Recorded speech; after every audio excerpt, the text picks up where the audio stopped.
Hello everyone, and welcome to Power Pages Tips. My name is Nicholas Hayduk, and this is tip number 369, skipping cache with server logic.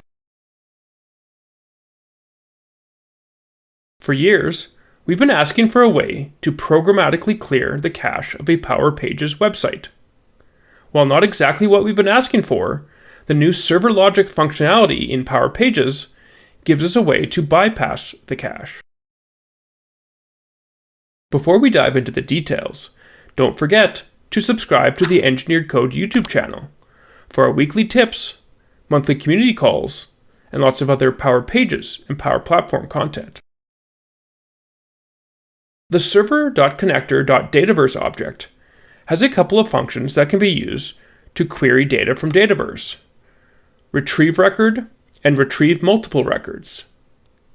Retrieve record accepts the table name and the ID as parameters, and retrieve multiple records accepts the table name and query as parameters.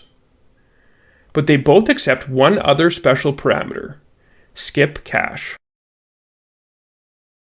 If you set the skip cache parameter to true, your request will bypass the Power Pages cache and always get the latest data from Dataverse. This isn't the same as clearing the cache, because other cache requests, say for the same data but for a list or a form, will continue to use the cache. But for now, if you really need to get data in Power Pages that isn't cached, you've got a real way to do it. Obviously, the cache is there for a reason, so you should only set this parameter to true when absolutely necessary.